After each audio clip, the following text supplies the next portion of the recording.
কেমন লাগছে বলো? দেখি ভাই ভাই জিতা কেমন লাগছে বলো? ভাই দেখি জিতা প্রথম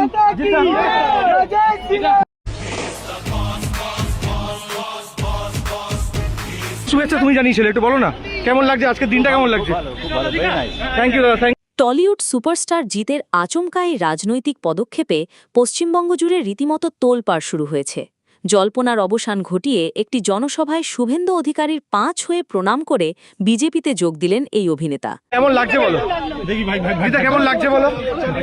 ভাই দেখি জিতা প্রথম গেরুয়া উত্তরীয় গলায় জড়িয়ে জিতের মুখে তখন চওড়া হাসি। সাংবাদিকদের মুখোমুখি হয়ে জিত নিজের স্বভাবজাত গাম্ভীর্য বজায় রেখেই বললেন, আজ আমার জীবনে এক নতুন অধ্যায় শুরু হলো। শুভেন্দুদার আশীর্বাদ নিয়ে আমি মানুষের জন্য কাজ করতে চাই। বিজেপির আদর্শে অনুপ্রাণিত হয়েই আমার এই সিদ্ধান্ত। শুভেচ্ছা তুমি জানিয়েছিলে, একটু বলো না কেমন লাগছে আজকের দিনটা, কেমন লাগছে? থ্যাংক ইউ দাদা, থ্যাংক। খুব ভালো লাগছে আজ নিজেকে এই নতুন ভূমিকায় দেখে। এরপরে সরাসরি টলিউড ইন্ডাস্ট্রির বর্তমান অবস্থা নিয়ে সুর চড়ান তিনি। জিৎ স্পষ্ট ভাষায় ঘোষণা করেন, টলিউডে বছরের পর বছর ধরে চলা সিন্ডিকেট রাজ এবং দুর্নীতি এবার বন্ধ হবে।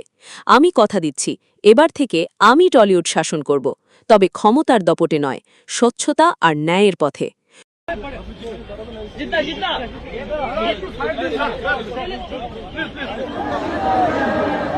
কোনো প্রকার দুর্নীতি আর সহ্য করা হবে না। সাধারণ শিল্পী ও কলাকুশলীদের অধিকার আমি ফিরিয়ে দেব। জিতের এই হুঙ্কারে রাজ্য রাজনীতি ও বিনোদন জগতে নতুন এক সমীকরণের আভাস পাওয়া যাচ্ছে। দেবের যদি কোনো কিছু ভালো লাগে আমি বলে দেবের ফিজিক নিয়ে তুমি ডেফিনেটলি ওকে মেসেজ পাঠিয়েছিলাম আমি, কারা করছে কে করছে আমি জানি না। যদি আমি গরুচোর হই তাহলে ইন্ডাস্ট্রি 90% অ্যাক্টর্স গরুচোর। যেমন যেমন কেন? তুমি তো পেপারের মধ্যে আছে। দেব আমার কেরিয়ার ধ্বংস করার চেষ্টা করেছে। মমতা ব্যানার্জির পাওয়ার দেখিয়ে একের পর এক সিনেমা থেকে বাদ দিয়ে ও নিজেই হিরো হয়েছে। দেবের মতো গরু চোরকে জুতার মালা পরানো উচিত। যদি আমি গরুচোর হই তাহলে ইন্ডাস্ট্রি 90% অ্যাক্টর্স গরুচোর। যেমন কারা করছে কে করছে আমি জানি না। অভিনেতা জিৎ অভিনেতা দেবকে পরোক্ষভাবে কটাক্ষ করেছেন। জিতের মতে আলোচনায় থাকতে হলে সিনেমা করা উচিত, রাজনীতি নয়। জিৎ জানান যে তিনি বহুবার বিভিন্ন রাজনৈতিক দল থেকে প্রস্তাব পেলেও তা সবিনয়ে প্রত্যাখ্যান করেছেন। তার বিশ্বাস, একজন শিল্পীর কাজ সৃজনশীলতার মাধ্যমে মানুষের মনে জায়গা করে নেওয়া, রাজনৈতিক ফায়দা তোলা নয়।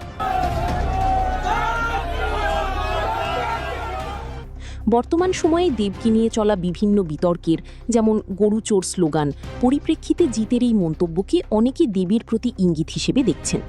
প্রতিবেদনে বলা হয়েছে, জিৎ মনে করেন রাজনীতিতে জড়ালে অভিনেতাদের সুনাম নষ্ট হওয়ার ঝুঁকি থাকে, যা দেব বর্তমানে অনুভব করছেন।